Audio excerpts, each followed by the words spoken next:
comigo a sua Bíblia, igreja. No livro do Gênesis, Deus trouxe essa palavra ao meu coração como palavra dele para a nossa vida nessa noite. Livro do Gênesis. Deus abençoe os missionários, Rafa, Adai, que é uma bênção. Eles são crentes, irmãos, são crentes. Isso alegra tanto a gente. Glória a Deus. Livro do Gênesis. Oh, glória! Já vi que tem pentecostal na casa. Glória a Deus. Gênesis capítulo 11. Quem encontrou, diga amém. Não tem como, eu falei agora, para. Gênesis capítulo de número 11. Glória a Deus. Aqui a gente tem assim um som, assim um fundo, tipo daqueles órgãos americanos, aquele negócio mais pesado, mais black music. Aquele negócio bem. Isso, caramba, teu cara, hein? Eita glória. Aleluia. Aí tu fica ligado comigo também, tá, terra? Mas também não é toda hora, senão cansa o povo. Viu que eu fiquei doida, entra na loucura. A Bíblia diz que o mundo chama de loucura, mas para nós é poder de Deus. Glória a Deus. Vamos lá, gente. Gênesis capítulo 11. Eu estava em intercessão, pedindo ao Senhor uma direção para essa noite. E o Senhor falou comigo que falaria com essa igreja e que falaria com essa geografia. Então eu quero que você saiba que você está no lugar certo, na hora certa, fazendo a coisa certa. O Senhor te trouxe. É noite de resposta. Completa aí para mim, por favor. É noite de... Vamos lá, sem preguiça. É noite de... Resposta. Eu amo estar numa igreja assim, aonde você vê que aqueles que estão presentes não vieram assistir, vieram participar. Aleluia. Versículos de número 27 em diante. Gênesis 11, versículo 27 em diante. Me deu uma vontade de pregar João 20 quando tu estava cantando. Que inspiração. Mas no meu caso era carne pura. Porque não é o que a gente quer, não é o que Deus quer. Mas porque é tão bom, rapaz. É do Alex Lúcio essa ministração, não é? Que vontade de pregar. Me chama outro dia para eu pregar João 20.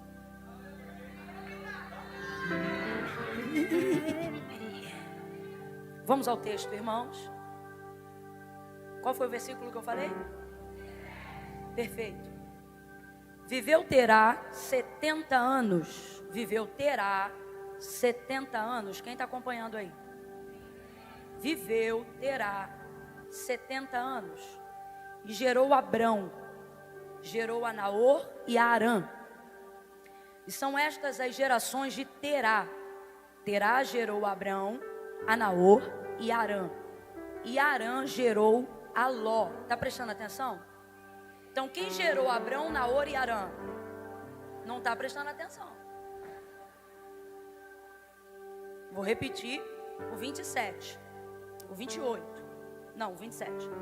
São estas as gerações de Terá. Terá gerou Abrão, a Naor e a Arã. Então vamos lá.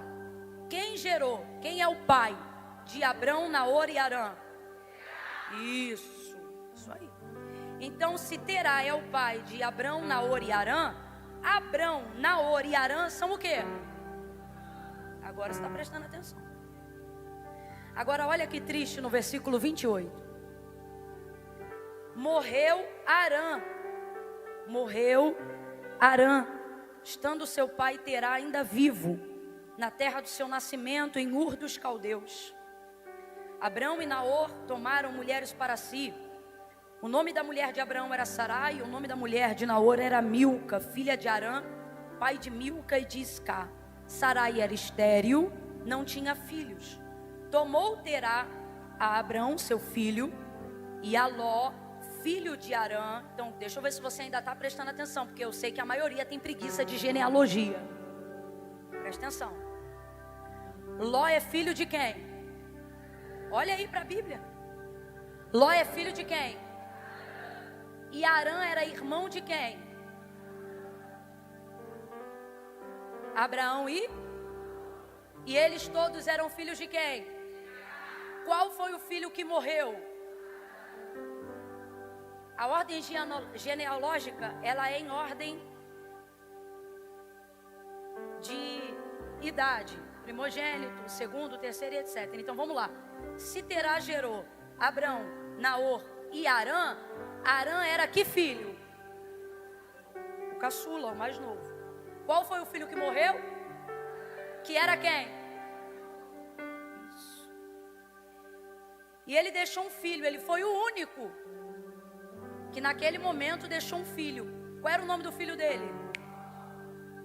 Que era sobrinho de Abraão. Agora você entende porque quando Deus mandou Abraão sair da sua terra, da sua parentela, ir para uma terra que ele iria mostrar a Abraão, você entende o porquê levar Ló?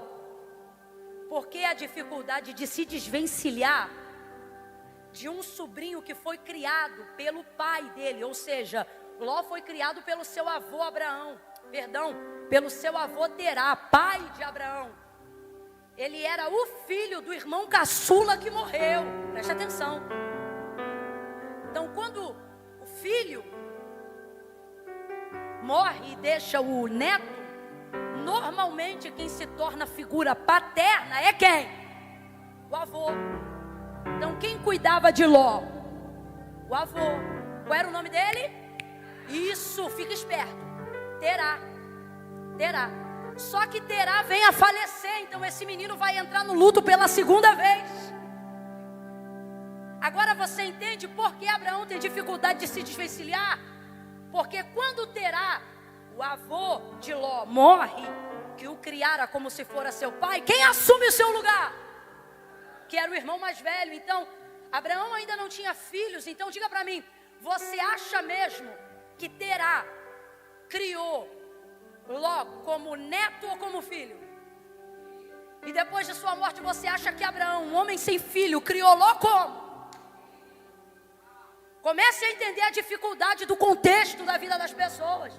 É fácil a gente chegar aqui e dizer, Deus mandou Abraão sair do meio da terra da parentela, mas ele não tinha que ter levado Ló. Mas tu conhece a história de Ló e Abraão? Então é muito fácil a gente determinar como as pessoas têm que agir. Mas como dizia minha avó, a colher que mexe a panela é que sabe a quentura que tem dentro dela. E aí você vai compreendendo algumas coisas. Agora, eu quero que você preste atenção nisso daqui, versículo de número 30. Sara era estéril, não tinha filhos. Versículo 31. Tomou Terá a Abrão, seu filho, e a Ló, filho de Arã, filho do seu filho, e Sarai, sua nora, mulher de seu filho Abrão, e saiu com eles da terra de Ur dos Caldeus. Preste atenção no versículo 31, igreja. E saiu Abraão da terra de Ur dos Caldeus para ir à terra de Canaã. Então qual é a terra que o pai de Abraão quer chegar? Canaã. Ele era um homem de visão. Ainda não era crente, mas era um visionário. Mas quando chegaram a Arã, está escrito aí na sua Bíblia também, quando chegaram a... Tem uma coincidência aqui no texto, que é coincidência demais para ser coincidência. O texto está dizendo que eles chegaram numa geografia, num território físico. Qual é o nome desse lugar? Por que a gente está falando que é coincidência? O nome de qual filho? De qual filho? Que o quê? É coincidência demais para ser coincidência, você não acha não? Aí olha o que o texto vai dizer. Que ele saiu da terra de Ur dos Caldeus para chegar aonde, gente? Quem lembra? Canaã. Vamos lá? Aonde a família de Abraão queria chegar? Aonde o pai de Abraão queria chegar? E eles estão indo para lá. Só que no caminho para ir para Canaã, de repente eles vão parar num lugar cujo nome era... Pelo amor de Deus. Tem alguém aqui comigo entendendo que é coincidência demais para ser coincidência? Agora, o destino era Canaã, mas Terá, pai de Abraão, vai morrer em Arã. Por quê? Porque o texto diz que quando eles passaram por Arã, ali Terá armou tendas. E ali ele habitou. Ou seja, ele não conseguiu passar. Arã era lugar de passagem para poder chegar em. Só que quando ele passa em Arã,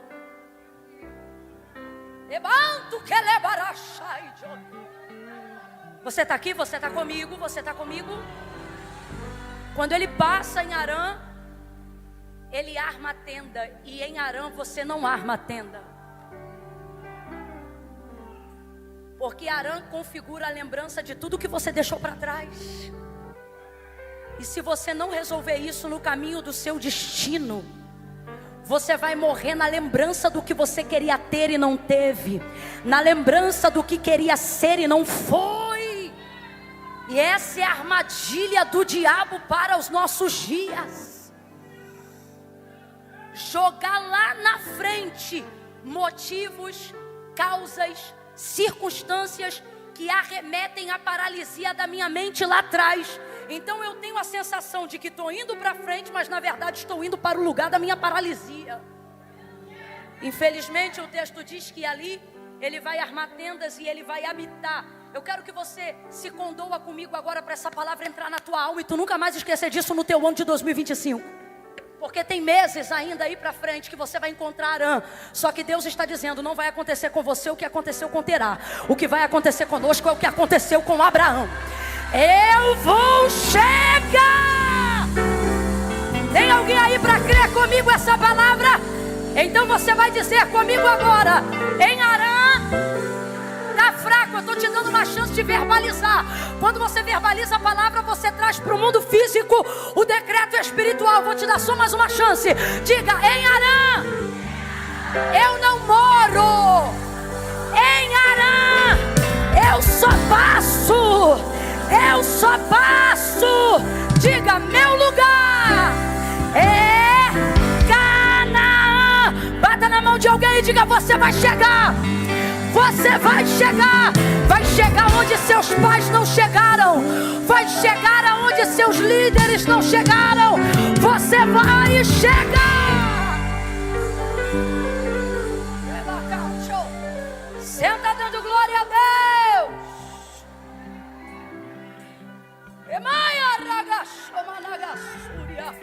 Senta dando glória a Deus.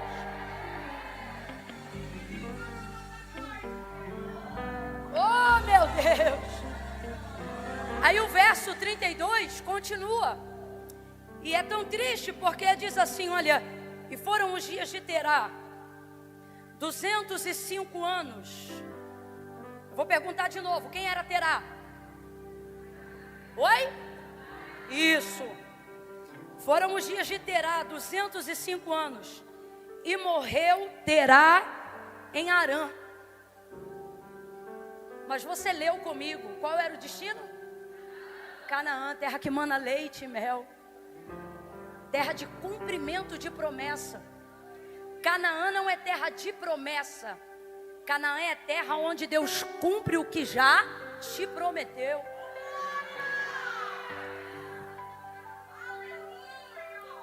O inimigo, bem como a vida e o sistema que opera no mundo, ele nunca vai lutar para você não ter a sensação. Não. Ele não tem problema com você sentir que você pode chegar. Ele não tem problema com a capacidade que você tem de se imaginar em um lugar onde Deus disse que ia te colocar. Ele não tem problema com isso. O que ele vai fazer é de tudo para que você não consiga executar e assim a frustração se torne sua amiga.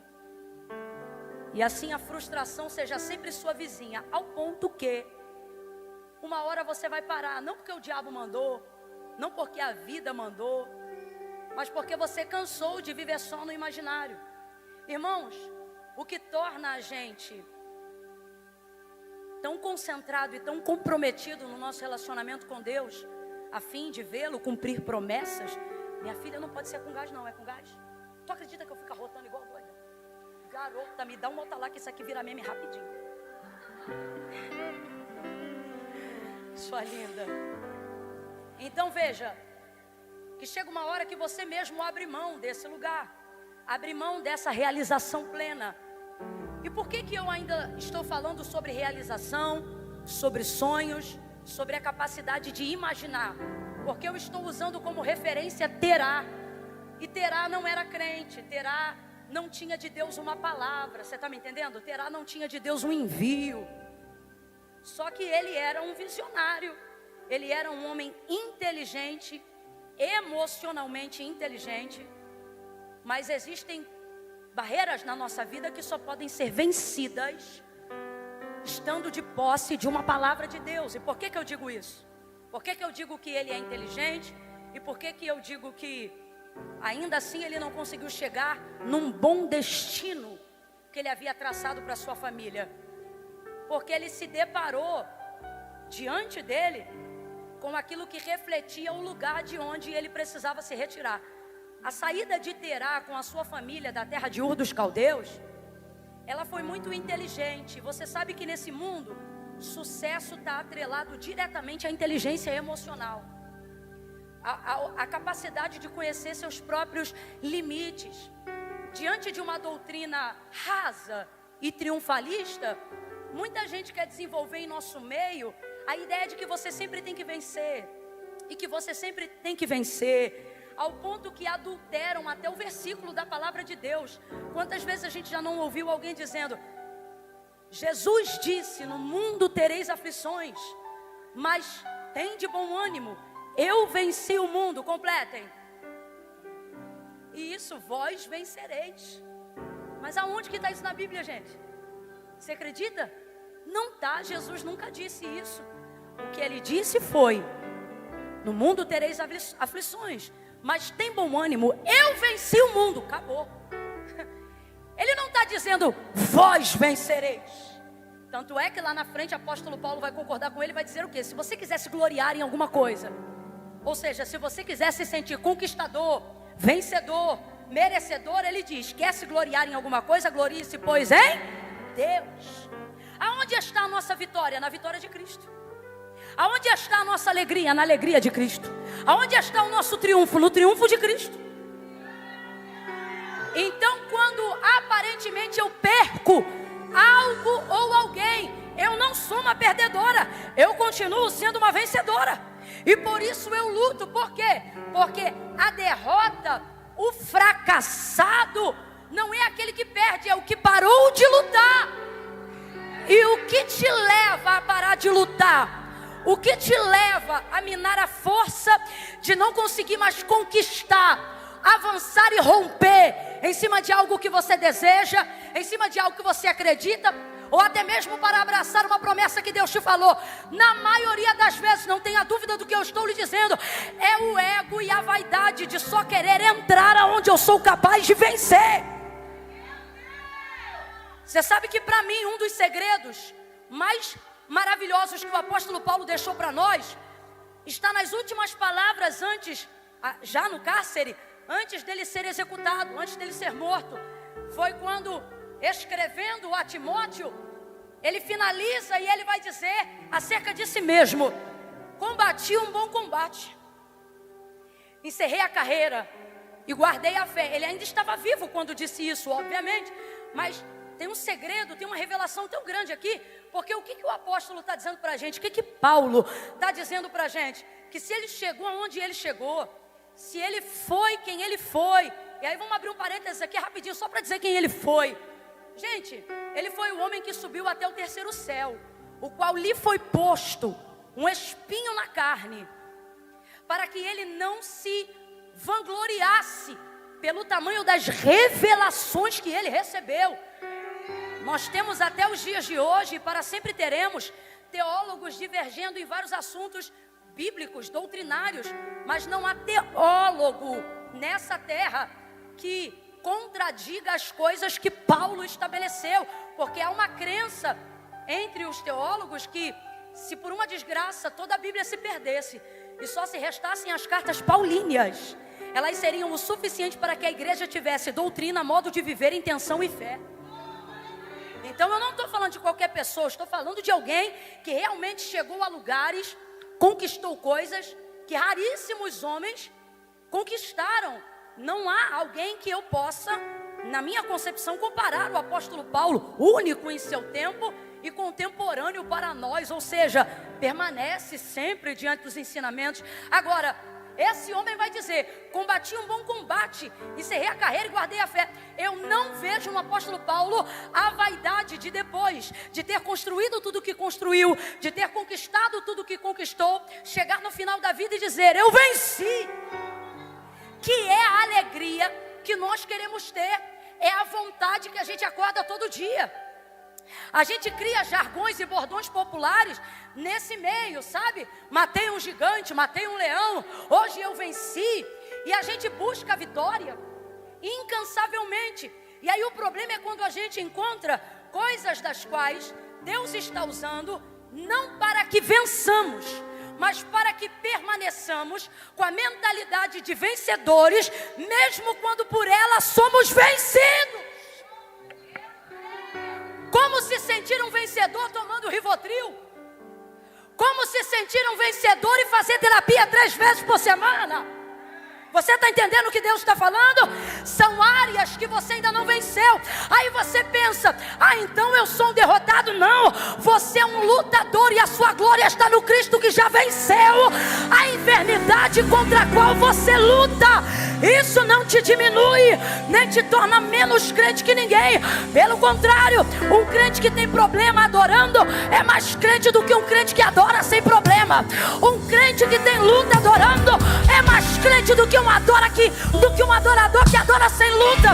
Então é sobre isso. Agora, aonde a força da luta, da caminhada, da jornada é minada na vaidade de querer esfregar na cara da sociedade que eu sou vencedora o tempo todo, que você é maravilhosa o tempo todo, que você é um espetáculo o tempo todo, você é um cara o tempo todo, você é o melhor crente que eu já vi, você é o maior profeta que eu já conheci, você é o melhor pastor que existe, você é isso, você é aquilo. E você pensa que isso está te enchendo? Isso está te esvaziando. Isso está minando a sua força, isso rouba a sua energia antes de você começar a jornada. Por quê? Porque você pensa que é e que tem que ser. E aí quando você não se vê sendo, você não tem força para combater contra aquilo que contradiz o momento que você está vivendo. Seja uma enfermidade física ou emocional. E por que não? Porque passamos a maior parte do tempo da nossa vida gastando a nossa energia não em lutar, mas em tentar convencer as pessoas de pelo que estamos lutando. E eu não vejo isso no apóstolo Paulo. Agora, vejo Jesus imbuído pela carta que mandou João escrever no Apocalipse, dizendo para todos aqueles que combatem: ao que vencer. O novo nome é ao que vencer. As vestes brancas são ao que vencer.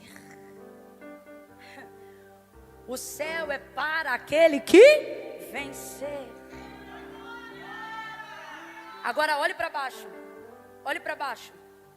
Não olhe de cima, olhe de baixo. Quando você vê um grupo terrorista pegando uma célula cristã em regiões dominadas por religiões que são contrárias às outras com violência, eu só não vou usar os nomes que você conhece, para o vídeo não ser atacado e nem derrubado no nosso canal. Mas você sabe de quem eu estou falando? Quantas vezes você já viu grupos compartilhando imagens de ameaça, degolando cristãos? Então se você olha daqui de baixo, você olha para um degolado, para uma violentada, e você pensa: perdeu. E lá em cima não tenha dúvida que esta pessoa ouvirá: ao que vencer. Para Deus, essa pessoa não vai vencer, ela já venceu. Então toda essa vaidade de querer mostrar para as pessoas que temos, que somos fortes, rapaz, isso é coisa de carne, isso é coisa de homem, isso é coisa de gente, isso não é coisa de Deus. E é isso que mina a nossa força. Então quando eu vejo inteligência emocional na vida de Terá, pai de Abraão, eu vejo um homem que conseguiu caminhar metade da jornada. Camila, não, ele não venceu, mas ele caminhou parte que muitos outros não caminham, nem mesmo com a ajuda de Deus. E por que ele conseguiu? E o Espírito de Deus está mandando eu falar isso aqui para você, porque ele ainda não era um crente, mas ele tinha inteligência emocional. Agora, eu não vou terminar a mensagem falando sobre inteligência emocional. Palestra motivacional você encontra em vários lugares, não é o caso hoje aqui. Aqui a história termina dizendo que quem tem uma aliança com Deus chega. Independente de traumas e debilidade emocionais. Porém, é importante que se tenha inteligência emocional. Um pai que tem inteligência emocional dá meio caminho andado para o filho. Uma mãe que tem inteligência emocional dá meio caminho andado para o filho. Quantos aqui, quem sabe, não tem uma história parecida com a história de Abraão, cujo destino deveria ser chegar na terra da herança de seu povo, em Canaã, e por causa do seu pai conseguiu fazer metade da viagem, mesmo sem saber aonde ia chegar. Quantos aqui não se assemelham dizendo: olha, Camila, minha mãe não era crente, mas era uma mulher inteligente. Olha, Camila, meu pai não era crente, mas era um homem inteligente. Rapaz, inteligência emocional é 50% de toda a realização que você procura. E aonde está a inteligência dele? No conhecimento da sua limitação humana. Ele está vendo que não vai conseguir desenvolver a jornada da sua vida na terra de seu nascimento. Ele não vai conseguir. Aonde ele olha tem uma lembrança de Arã. Rapaz, o filho caçula já costuma ser o mais aproximado do pai e da mãe. É o último a sair de casa. É o primeiro a ter convivência com a velhice, que é quando os pais se tornam mais quebrantados. Então eu estou falando de uma relação muito forte. Quem é filho mais velho aqui, ou do meio como eu, sabe do que eu estou falando. São 3 irmãs que eu tenho, criadas junto comigo pela minha mãe. E eu sou a do meio. E vez ou outra eu via, quando a Larissa ainda era garota, que é a caçula, fazer coisas que eu dizia: mãe, no meu tempo, se eu falasse assim com a senhora, meu dente estava lá na pia. E eu ficava instigando, dizendo: agora já pode falar assim com a senhora? Porque a gente percebe, não é que a mãe ama mais, mas o filho caçula tem a bênção da maturidade. O filho caçula, ele alcança paz que os primogênitos não desfrutaram. Agora, é por isso que também tem a bênção da primogenitura. Os primogênitos também são dotados de uma capacidade de força, de dinamismo, de avanço e de prioridade, que dificilmente outros depois deles conseguem ter o mesmo alcance. Por quê? Porque foram criados num sistema que mais parece o militar. Mas estou mentindo? Forjados para a vida. É por isso que filhos primogênitos que foram criados de perto por pais, normalmente se tornam os patriarcas da família depois da morte dos seus pais. A família não quebra, a família não racha. Dia das mães ela faz o almoço que a mãe fazia. Ela não sabe cozinhar, mas faz a panelada. Por quê? Está sobre ela o avanço, o romper. É Pérez. Camila e os do meio. Dá a tua mão aqui. Os do meio vivem o favor de Deus, porque eles não têm toda a atenção dos primogênitos e não terão todas as delícias do caçula. Por causa disto, Deus olha para eles e diz: eu vou cuidar desse aí. E não tem coisa melhor do que ser cuidado por Deus, do que ser amparado por Deus. Tem muita coisa que eu vivo hoje e sou bênção na minha família e entre as minhas irmãs, não porque minha mãe me favoreceu, nem porque meu pai me favoreceu, apesar de todo o amor e educação que eu recebi de ambos, mas porque Deus via o meu nível de debilidade. E aí o filho do meio normalmente é o que se torna independente sozinho. Ninguém precisa mandar ele escovar o dente, depois de uns meses é ele mesmo que escova. Ninguém precisa mandar ele botar o uniforme, depois de um tempo, daqui a pouco ele está lavando a própria meia. Estou falando na maioria dos casos, não sei se você é exceção. Então veja, logo Arã, aí para completar, já não bastasse Terá perder aquele com quem certamente ele desenvolve o relacionamento da sua velhice, assim como Jacó desenvolvia com José. Você vê que é uma métrica. Justamente esse morre. E ele morre e deixa um neto. Gente, minha mãe diz que só tem uma coisa melhor do que ter filho: ter neto. Minha mãe tem uma frase que eu adoro. Ela diz: neto é filho sem responsabilidade. É uma maravilha. Por isso que eu acho que quem já criou os seus quer logo que a família tenha, que é para poder brincar, cheirar, educar, e na hora que encher a fralda dizer: vai para tua mãe. É uma alegria. Minha mãe diz que neto é filho com açúcar. E eu gosto dessas interpretações, porque dão um entendimento para a gente do sentimento que tem. Então Terá está envolvido nisso. Agora, eu fico imaginando, se Terá teve Arã como teve, imagina havia a reprodução de Arã em Ló.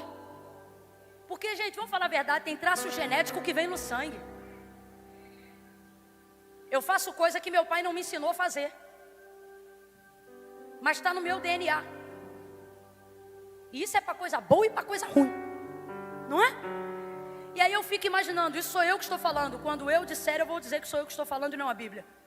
Mas é o tipo de conjectura que não é difícil de analisar. Eu fico imaginando ele criando aquele menino e vendo o comportamento, o trejeito, e observando e vendo o filho o tempo todo, que na verdade não é filho, é o neto, porque o filho não está mais ali. A dor do luto consumindo os seus dias.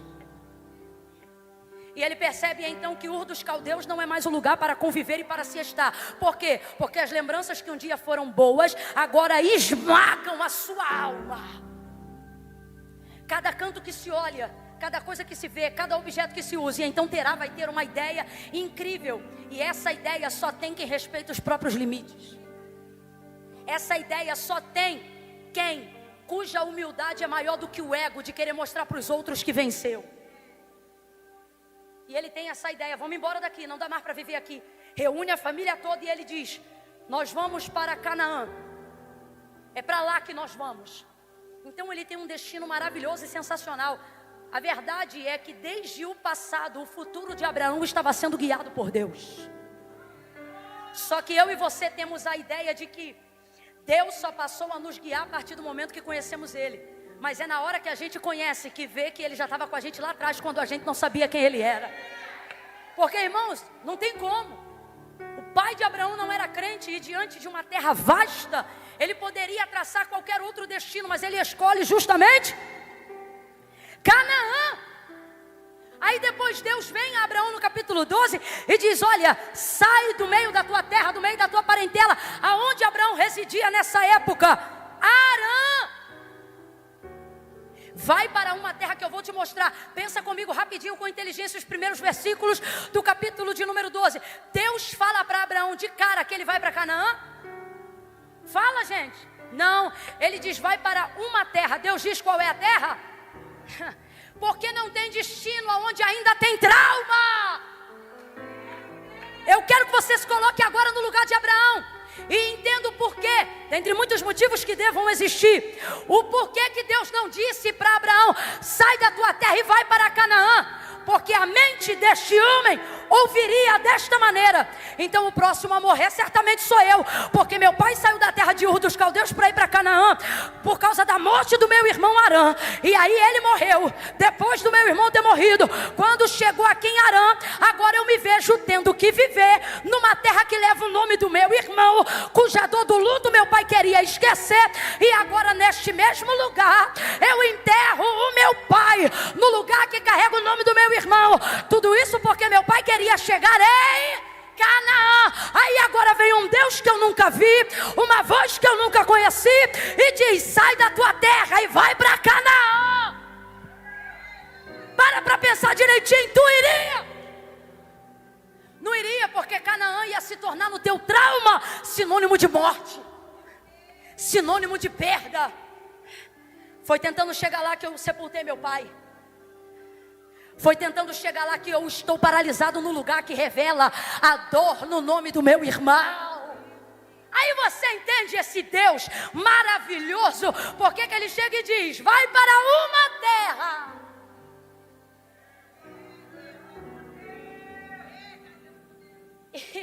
E me parece que Abraão está tão insatisfeito daquela terra, que ele não foi só porque Deus mandou, mas se fosse um vizinho chamando, ele também iria.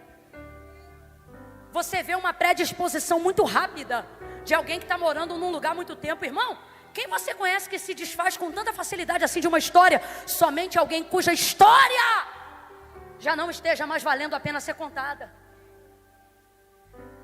Foi rápido quando Deus disse: sou o Deus Todo-Poderoso. Eu sou. Vai para uma terra que eu vou te mostrar. Rapaz, o homem aceita na hora. Diga para mim, ele está com vontade de sair de lá ou não está? Não, é uma questão de inteligência, não precisa inventar. Ele está com vontade de sair de lá ou não está? Tá ou não está? Tá. Só que não tem destino. Irmãos, o homem traça a rota, mas destino quem abre é Deus. Levante a sua mão, eu estou sentindo a autoridade de Deus para profetizar. Você tem tentado chegar em lugares que não chega, romper com coisas que não rompe, porque você só quer usar a sua inteligência emocional. Você só quer fazer o que todo mundo faz. E Deus está dizendo: eu não te... Levanta a mão. Eu não te trouxe aqui para abrir mão da sua inteligência. Você é uma bênção, você é inteligente, mas entenda, com inteligência você caminha meio caminho. Com a minha palavra você vai além do destino. Pega na mão de alguém aí, pega na mão de alguém agora e diga para esta pessoa: a palavra, diga, a palavra vai te levar além. Olha para cá, Deus está dizendo: seja humilde para admitir as suas dores, seja humilde para aceitar o destino do Senhor. Pare de imitar os métodos, pare de imitar os algoritmos. Você não é um número, você é uma pessoa única, exclusiva, com um destino e uma rota único.